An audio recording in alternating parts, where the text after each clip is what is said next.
My Hebrew Israelite brothers and sisters, the 12 tribes of Israel scattered all over the earth. Let me take this moment, my brothers and my sisters, to say, praise his holy name.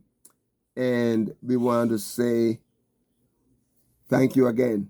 Thank you, thank you, thank you, thank you so much for your subscriptions, for your likes. Thank you for your comments.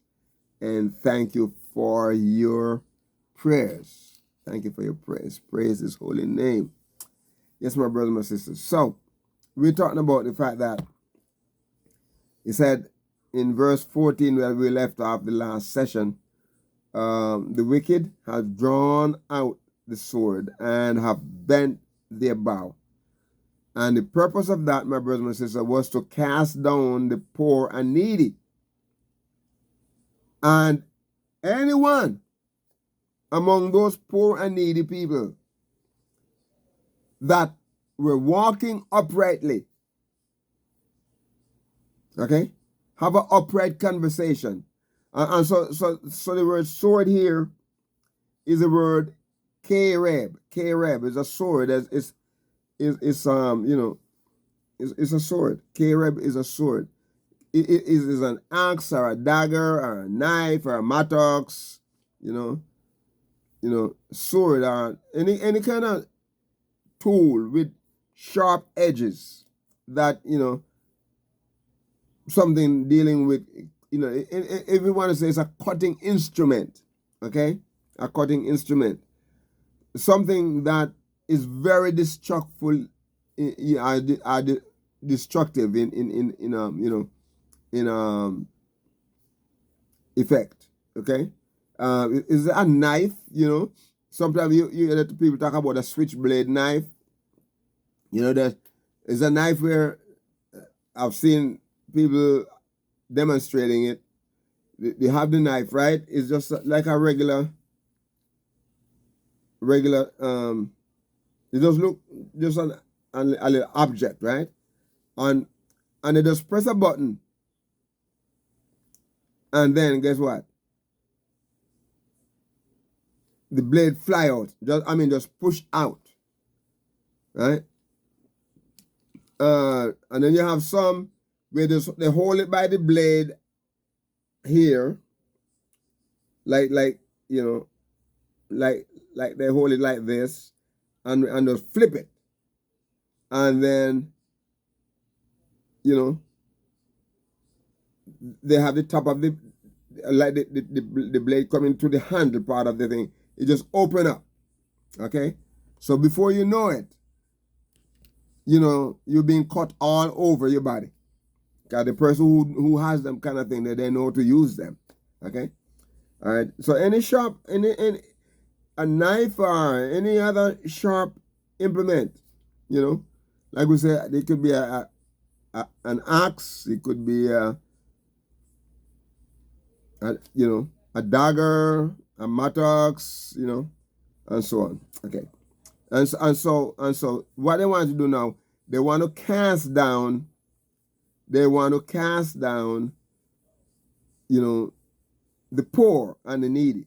So, and the word here is cast down. We want to look at the word cast down because the word here, my brother and sister, is the word nafal, and it means to fall or to lie. To fall or to lie. So they said trap. The method is to set something to make you fall.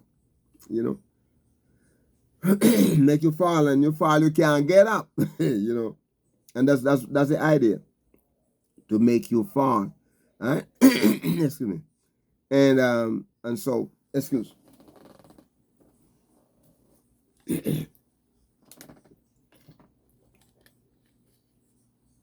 Praise his holy name. Drink some pure life water here.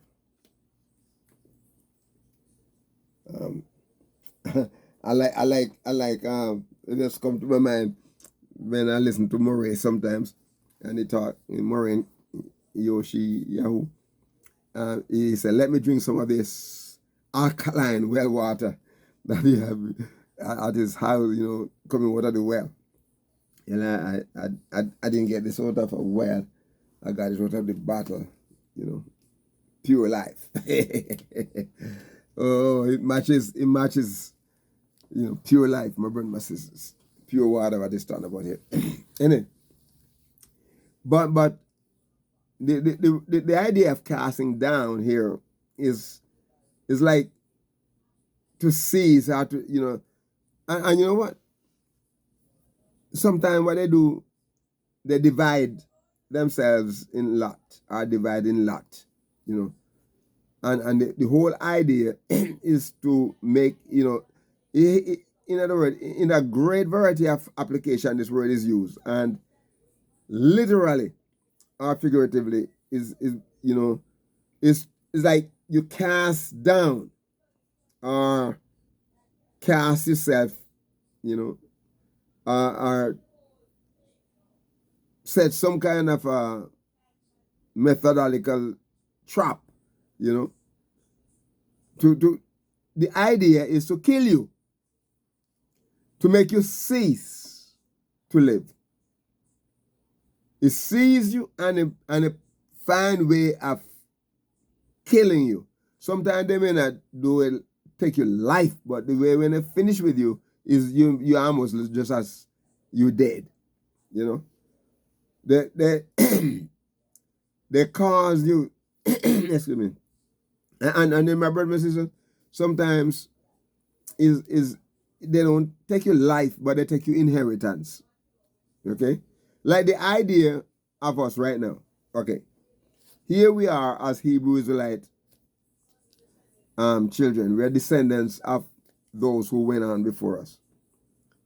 The idea of casting them down. Okay, how did they get a chance to do it? Okay, they know. They know that our ancestors like pretty stuff, like colory stuff. Stuff, you know.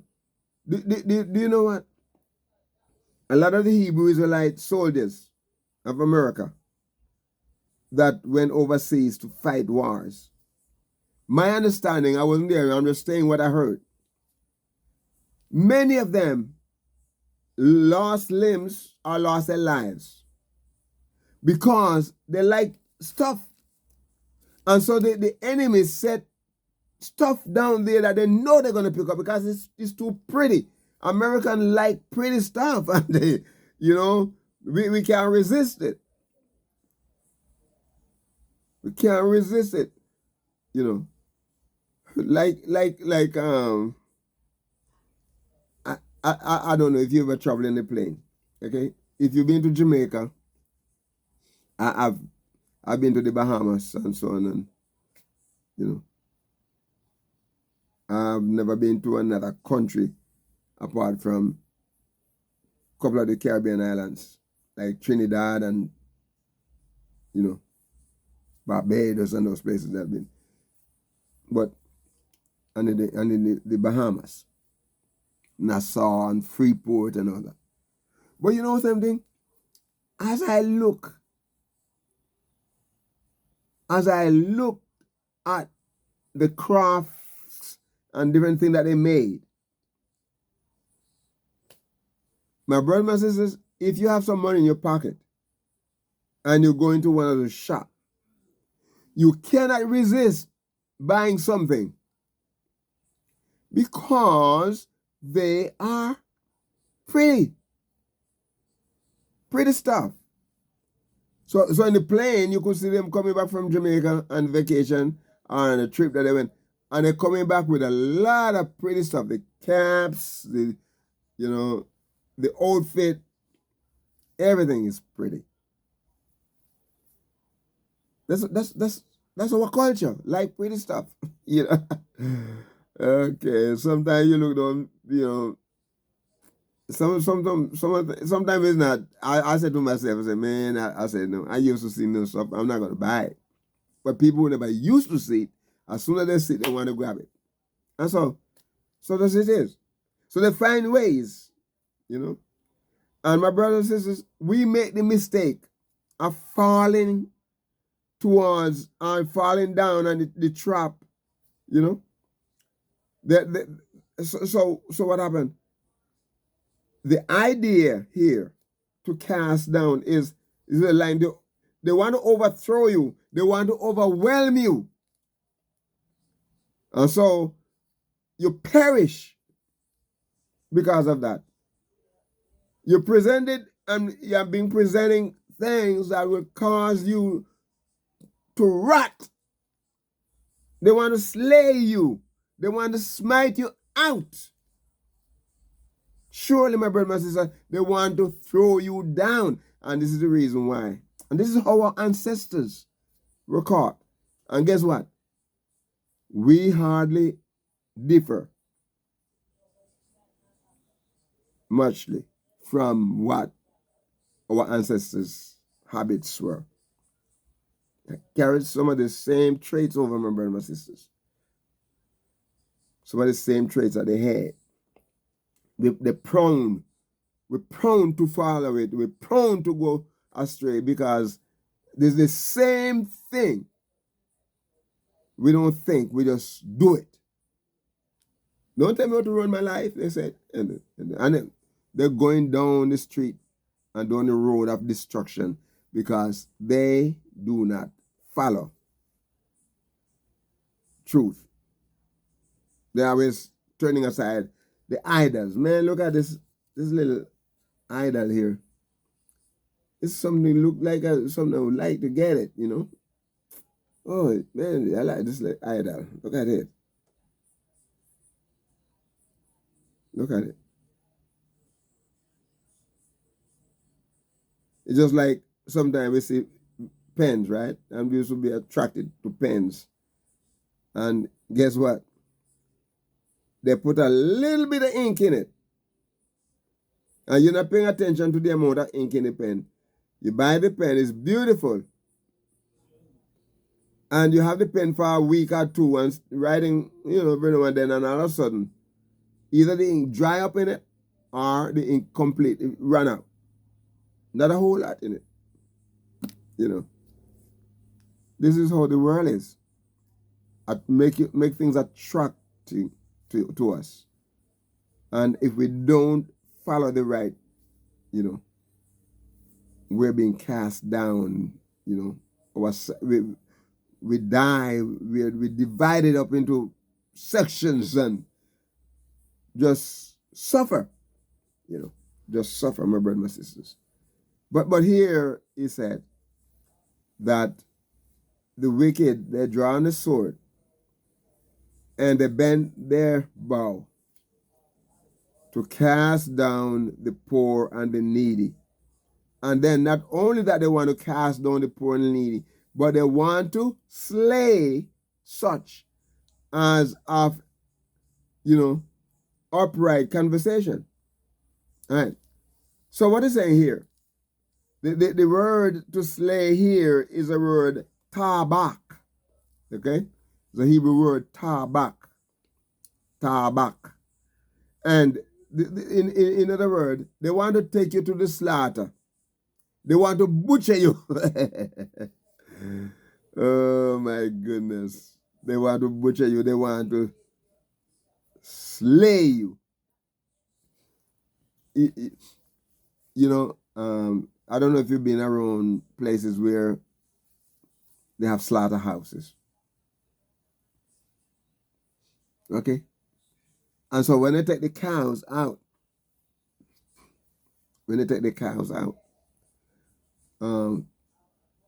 and take them to the slaughter, right? Sometimes instinct tell the cow, or the bull or whatever, or the goats or sheep or whatever, that they're going to die. Instinct tell them that. And so they start resisting. They resist. I'm not going in there. And they kick and they pull and they do and they rail and they jump. It takes a lot of people to manage them. For us, my brothers and my sisters, we just go to the slaughter. We follow them. No resistance. We're just going. in psychotherapeutic practice that I did some of that, and as a licensed psychotherapeutic uh, temperament psychology. The man who developed that, he developed what they call supine, supine. Some people say supine, but okay. What he did was to take what you call the, you know, we have choleric, we have melancholy, we have phlegmatic, and we have sanguine, right? So he looked at it and he said there had to be a reason why Hitler was able to lead so many people, you know, to the slaughterhouse or to the gas chamber or whatever, or whatever method Hitler used.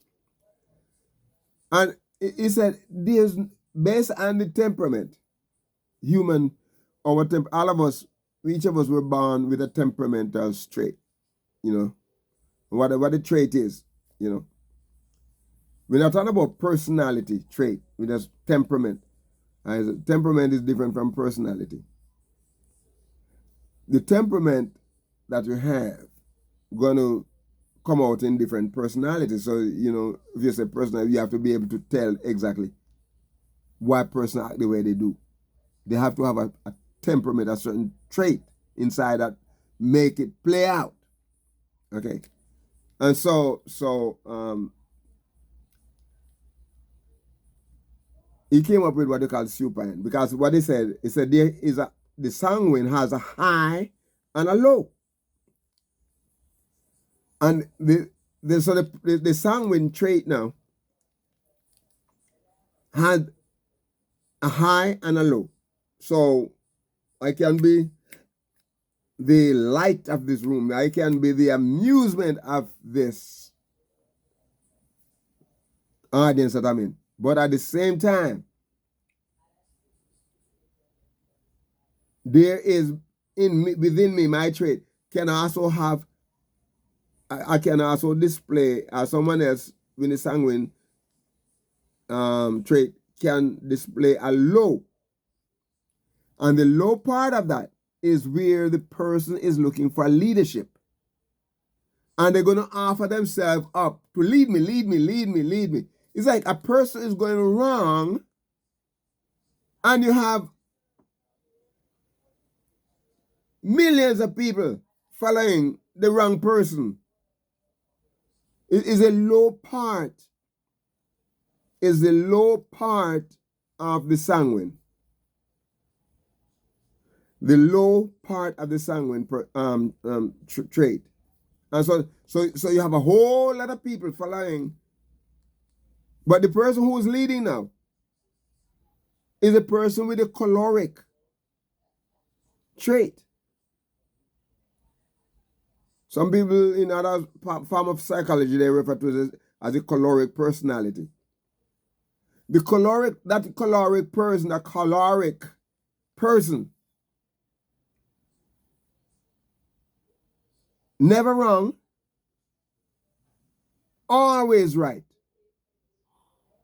always blaming other people for the destructive practices that they do.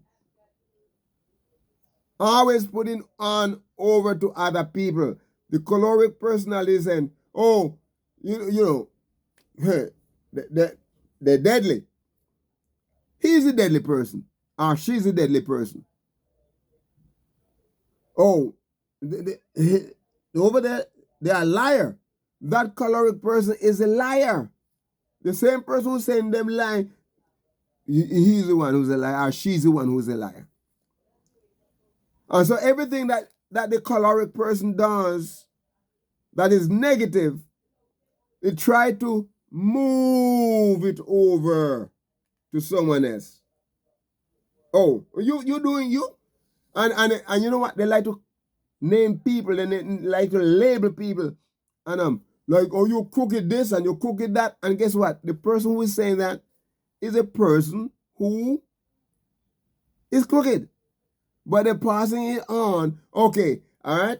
So you see what they do to you?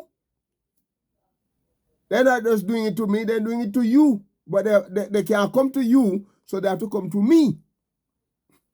And the supine personal trait, he want to follow, say, yes, yes, yes.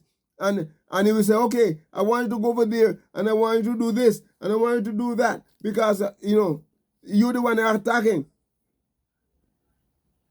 They just use me.